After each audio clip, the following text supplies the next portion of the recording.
You have to with them in the middle like this. So this is interesting. And then the basketball court. See, this is like reading the land. The basketball court sort of like naturally, like the ball is going to go out that way. The balls are going to be coming out of the basketball court. The basketballs, right? So it kind of guards this area from that foul line on the softball field. So it sort of like guards that foul line. So if you were here doing some flow and stuff, like that seems to actually make a little sense. And you could have 4, 5, 6 people out there. I think you'd be pretty good. So this is the kind of stuff. But now you could see the skate park from here. So that's cool too, because you're sort of in the vicinity. You could also do a little bit over here. Now here's the problem though. You have walkers. This is a thoroughfare, so you have to be aware of that too, which we haven't even gotten into, I think, until now. But you never want to be in the way of any sort of movement. So if you don't want to be passing your clubs across the walkway, you don't want to be unicycling and blocking the flow of traffic. You don't want to be doing stuff that if you're going to do something, it's got to be within that area. It sort of seems self-explanatory, but I'm just putting it out there just so you know. But yeah, you would have, this area. You could lay out a blanket here, I think, and kind of set up. I don't, maybe you get you get a few raised eyebrows. That's how it usually goes. I've seen it.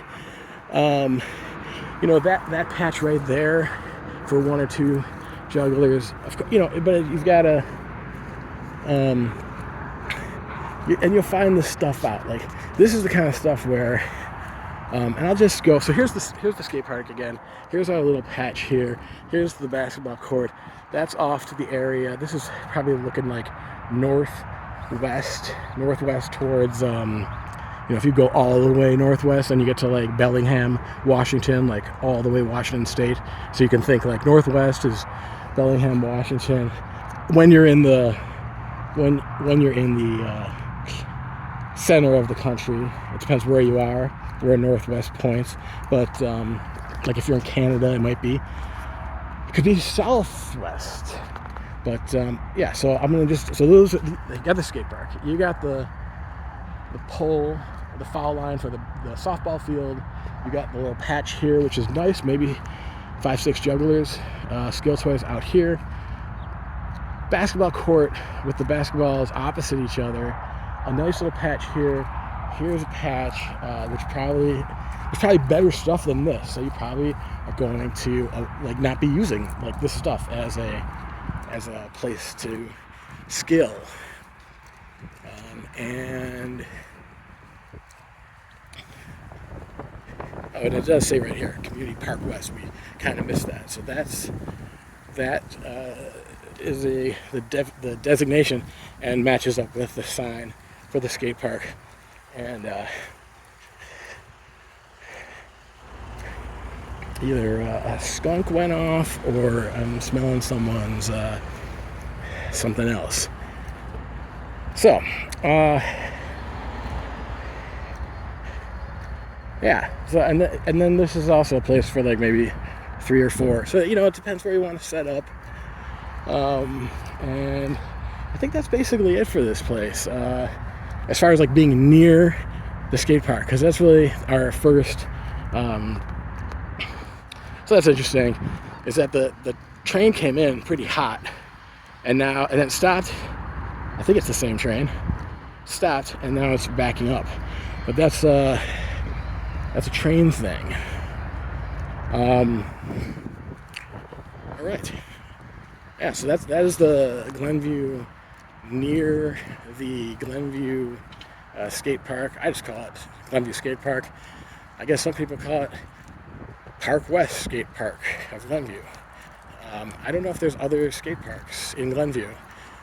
Actually, there used to be. There was one at the Rugen Center, but that was about maybe 20 years ago.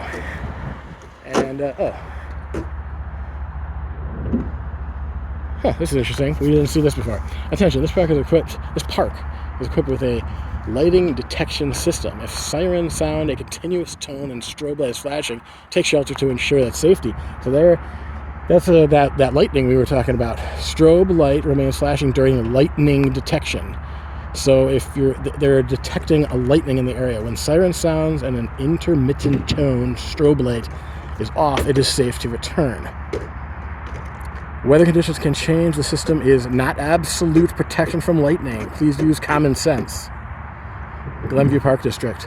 Keep our park safe. Class 1 e-bikes only. On trails only. On trails. Allowed. On trails only. Class 1 e-bikes only. Pedal assist only. No throttle. Must have working pedals. Rider must be 16 plus years old. Walk pedestrians always have the right of way. Okay? Walk pedestrians. The people who are walking, they have the right of way. So watch out for them. The walker is the first one. Not allowed. No class 2 e-bikes, no class 3 e-bikes, and no e-scooters. No scooters and no class 2 and 3 e-bikes. I'm actually not familiar with these e-bikes, what a class 1 e-bike would be. This has a QR code, so I'm guessing it was posted within the last 7-8 years. Is that right? So yeah, a little bit more signage, read your signage. We already got this one. This was the bicycle and scooters not permitted, etc. So yeah, that is the state park in Glenview and the possible nearby locations that you could potentially do some skill practice at. And we'll be looking for more like in this this park is much larger than just this area, but there's also more areas, I'm sure, in Glenview itself.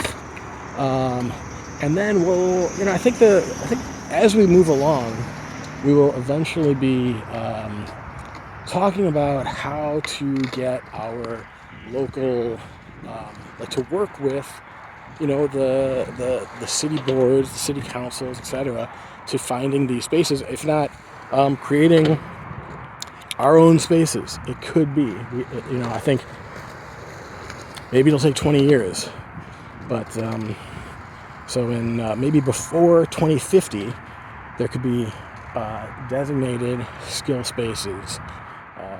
Wouldn't that be neat? Yeah. All right.